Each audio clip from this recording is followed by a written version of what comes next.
Nous voulions récompenser les membres bénévoles au sein de la communauté Urban Land Institute en France, les personnes qui contribuent, qui sont engagées dans la mission que nous portons, façonner l'avenir de l'environnement urbain en agissant positivement et activement dans nos communautés. Et elles répondent aux priorités d'Urban Land Institute, une meilleure accessibilité au logement, une accélération de la décarbonation et la formation des générations à venir. Ces personnes, toutes, incarnent les valeurs de ULI, la passion de la ville, l'engagement, le soutien, la transmission, l'intégration de la jeunesse et de toute génération, les sujets de diversité, d'équité et d'inclusion et un goût pour l'intelligence collective. Et nous souhaitions les mettre en valeur et les récompenser pour cela. Compléter en fait le propos de Mélanie à l'instant, ULI est une communauté, c'est une communauté d'hommes et de femmes. Et en fait, ces awards nous permettent aussi de souligner les valeurs qui marquent cette communauté. On a en fait 3 mots-clés qui soulignent nos actions, que sont LEAD. Et en fait, le prix qui a été remis à François Troche nous permet notamment de souligner le fait que nous on est Lead by example. C'est exactement ce que nous a souligné et partagé François Troche. On a en fait des gens qui nous inspirent. C'est dans le cadre des partenariats publics-privés et de ses contributions que rappelait à l'instant Mélanie, l'exemple de Stéphane Defaille qui a aussi cette outstanding contribution pour ULI. Et bien évidemment, la capacité de connecter, alors se connecter, mais pas simplement se connecter pour ce monde de l'immobilier, se connecter aussi entre générations. Et ça, c'est effectivement le prix qu'a reçu notamment Paula Sintfeng-Sirkis, qui a été pendant plusieurs années donc co-chair des Young Leaders, qui a notamment contribué à monter, à imaginer le mentoring qui s'est mis en place pour ULI en France. Et donc ce sont ces 3 prix qui soulignent ces 3 mots-clés pour ULI, Lead, Inspire et Connect. Et bien évidemment, tout ça ne se fait pas en circuit fermé.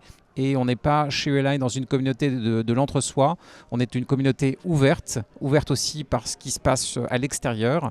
Et le prix qu'a remporté Bernard Devers, qui est l'entrepreneur, prêtre, fondateur d'Habitat Humanisme, c'est aussi ce type d'exemple pour lequel on est à l'écoute, dont nous nous inspirons et qu'on a la fierté de le souligner et de l'honorer ce soir également aujourd'hui.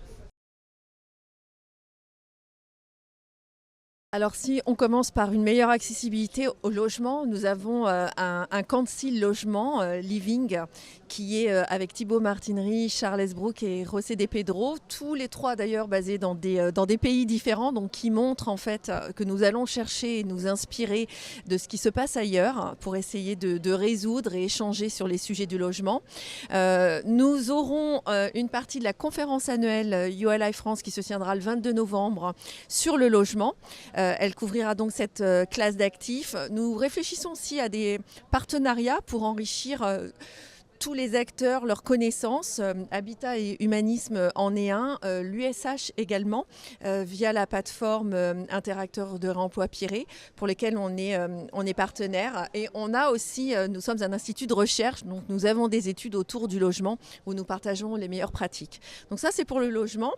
Pour le sujet de décarbonation, nous avons créé un groupe de travail Sea Change, ce mouvement pan-européen pour accélérer la décarbonation de notre secteur. Donc nous avons un groupe emmené par Eric Alodi et Jiwon Dois et Laurence Desmézières. Et nous sommes sur le point de sortir un livre blanc qui est vraiment un travail collectif d'une dizaine de membres experts et variés, parce que ce qui fait la force chez ULI, c'est vraiment la diversité de notre profil. Décarbonation de l'immobilier, levier, solutions et valorisation.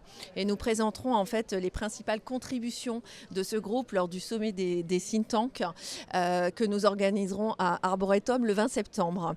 Et puis la dernière de nos priorités, c'est la formation.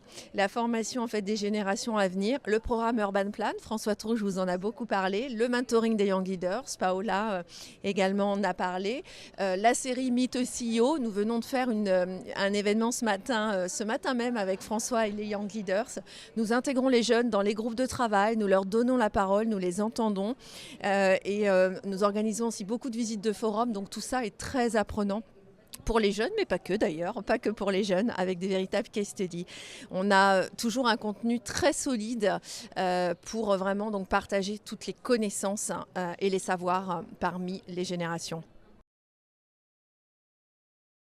Alors en tant que chair d'ULI France, je pense que la feuille de route, elle est assez simple à résumer. Elle est dans un propos qui vise déjà à maintenir et élargir notre communauté de membres.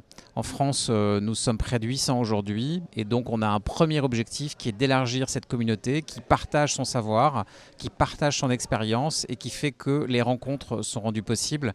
Et donc très rapidement passer à une communauté de 1000 membres est l'une de nos ambitions et bien évidemment une priorité sur notre feuille de route. La deuxième, on l'a bien inscrit, effectivement, on vit dans un monde qui change, qui se transforme sur le plan climatique notamment, et donc accélérer la décarbonation de nos actifs, de nos villes, fait partie avec SeaChange, mais aussi avec l'ensemble des réflexions et de la recherche qui est menée par les Product Council de nos priorités. Le troisième point sur la feuille de route qui est clé, c'est que nous sommes dans une forme de legacy, d'obligation sur finalement la transmission aux générations qui se succèdent. On favorise déjà cette intergénérationnel par le fait qu'on a 3 communautés qui finalement s'alimentent et se dynamisent, que sont les Young Leaders, les Next et bien évidemment l'ensemble des gens expérimentés qui participent du LI en France. Mais on a aujourd'hui la mise en œuvre d'Urban Plan que l'on vise à un élargissement fort où on a visé pour Urban Plan, le fait de prioriser nos actions dans les zones d'éducation prioritaire. Et donc ça reste un des enjeux majeurs pour ULI en France. Et bien évidemment, dans notre feuille de route, le fait que cette communauté soit animée, produite, exécutée par des bénévoles, c'est une chose. Donc je l'ai souligné, l'élargissement de cette communauté. Mais on a aussi un objectif qui est que ULI en Europe, dans le monde, continue de grossir, de croître et que la participation, ou en tout cas la présence de la France, doit aussi croître dans ce monde du LI mondial. Et pour ce faire, on a la chance aussi d'avoir une executive director qui est Mélanie Charpentier, qui réalise ce travail avec beaucoup d'audace, beaucoup de vigueur, beaucoup d'enthousiasme, d'énergie. Et donc ça, c'est ça qu'il faut souligner. On a une feuille de route pour laquelle l'exécution de cette feuille de route est rendue possible grâce notamment à la contribution de Mélanie Charpentier en France. Donc une feuille de route simple, encore une fois, avec 3 grands objectifs: élargir notre communauté, transmettre, pouvoir effectivement maintenir cette intergénérationnel et bien évidemment dans un monde où la décarbonation de la ville et de nos actifs est une priorité. Voilà la feuille de route résumée de ULI en France.